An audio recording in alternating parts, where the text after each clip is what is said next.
Alright, so just an update on, small update. Haven't done one in a bit.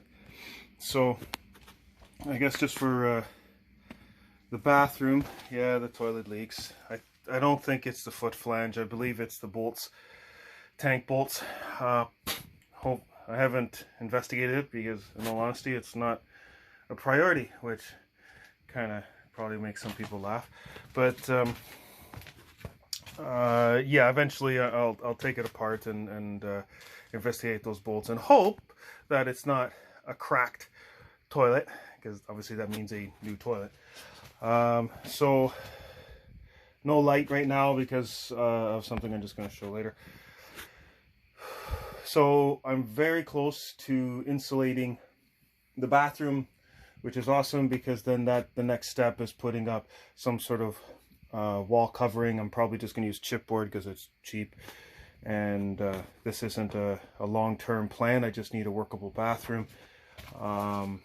You know, and then the next step would be replumbing the shower and tub, get that working. So the window I have insulated, because when I took out all the various wood and studs and stuff that were sitting there, and this is why, see how nice and neat insulated, it wouldn't be like that if that wood was still there.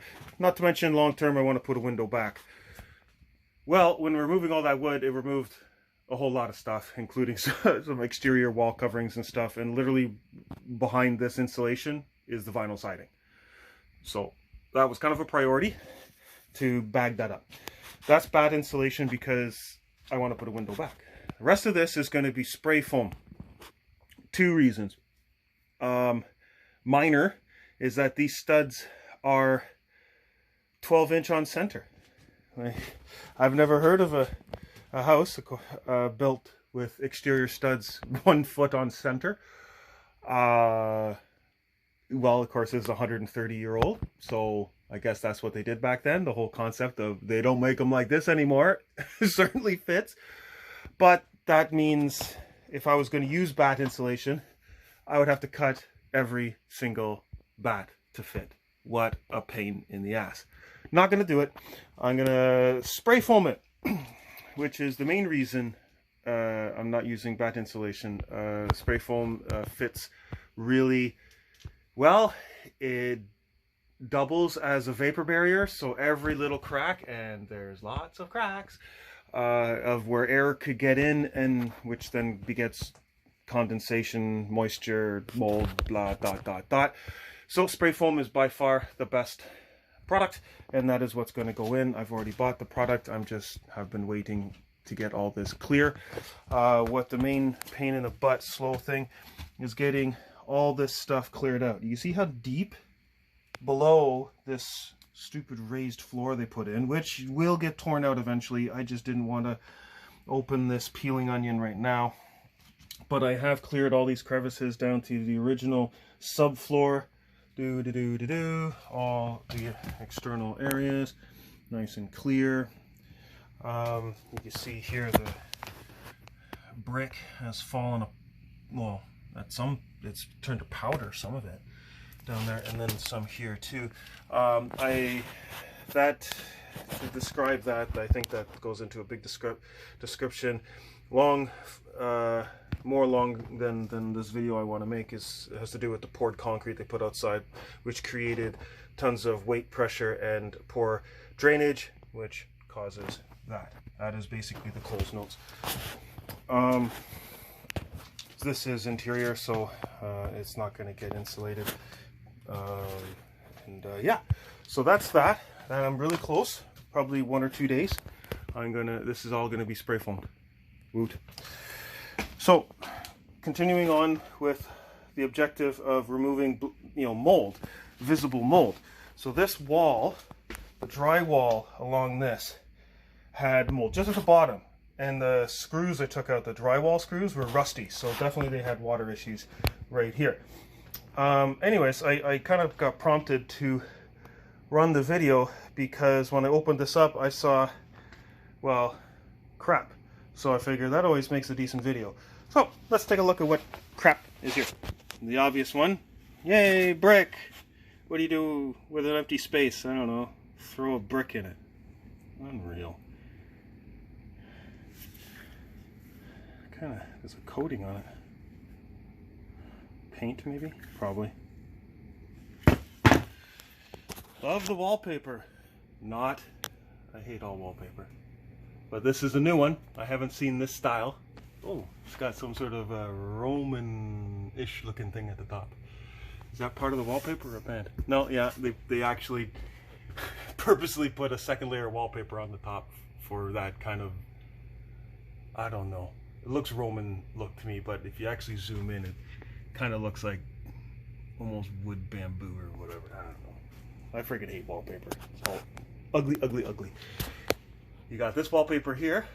It kind of looks like a leopard pattern, which of course is on top of, oh, I guess that's the same green wallpaper underneath. But yeah, you know, that's the way this house is. On top, on top, on top.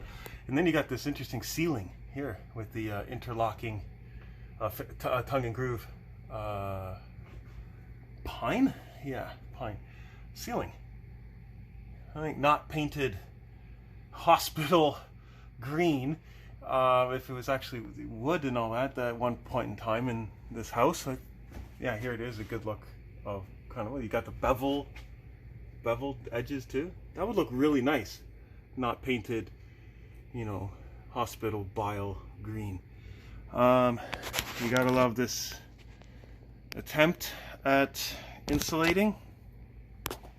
Well, most of it's okay, but really not, because I don't know, that looks like some sort of caulking adhesive that they used instead of tuck tape. Like, and then you got, of course, that's from mice stuff, which again is another plus of using spray foam. Rodents don't like spray foam. I accidentally pressed the stop button. Oopsies. So yeah, benefit of spray foam. The rodents don't like it. It tends to kill them when they eat it. So let's go back down to this. Here I see a piece of plastic. Obviously you got debris. Nice wiring, by the way. Like, ever heard of staples and putting it in place? Christ. Alright, and you got, yeah, more crap. Yeah, why throw it away, right? Just leave it in the hole. Oh my god, it's a CD. Fujifilm. Anything in the jewel case? Some remnants of a newspaper. Hey, there's a disc. Holy crap. You know it had water problems when the Sharpie on a CD gets waterlogged. It says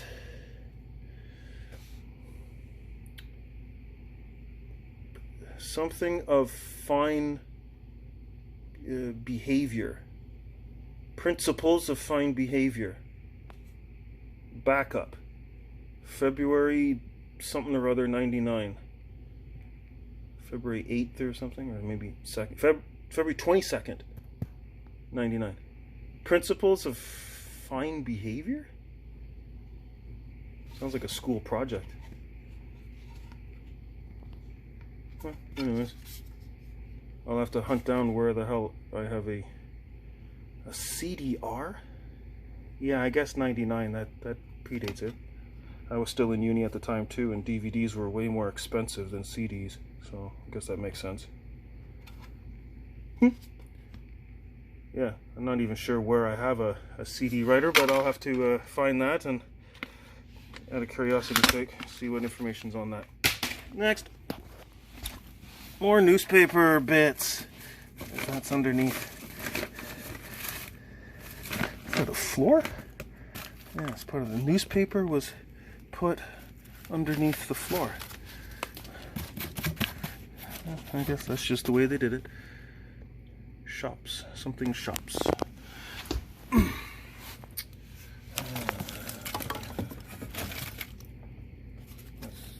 think that's a wall tile or something.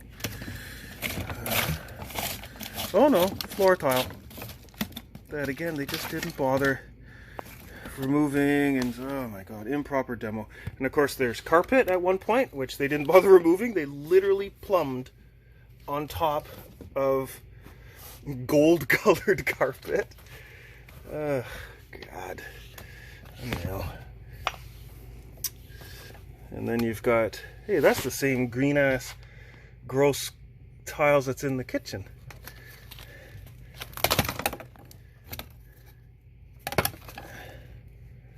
And then some sort of really old flooring there. Man, it's paper based of some description.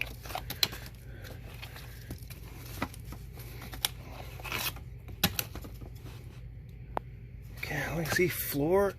So you got this kind of looks like an original floor. That is like really aged. But instead of removing it, they just put, you know, tile or subfloor and then laminate, and then like, what, I don't like this laminate anymore, so let's just cover it with carpet. God, it's getting so annoying. The demo takes 4 times as long because there's 4 layers of everything. Anyways, this pipe I've already cut off. As you can see, it's very loose. I've already cut off in the basement because it runs up to the toilet upstairs, and which of course I'm gutting and all that kind of stuff. And they, so I've already cut it off from the basement. You got all this foam on the pipes because I guess they were prone to freezing, which makes sense when you don't insulate properly. Yeah. And stupid way of bulkheading it. Like, look at all the space they wasted. They didn't have to use it like this. Well, anyways, it's all getting ripped out. All this plumbing is getting ripped out, and that's a broken record. That's just, it is what it is. Oh, that wiring. That looks like knobbing too. We'll see where that goes eventually. Probably, well, I can't, well, probably, it's not 100%, but probably disconnected, because that probably went to the fuse box in the bathroom that I removed. But, yeah, anyway, here's a little update.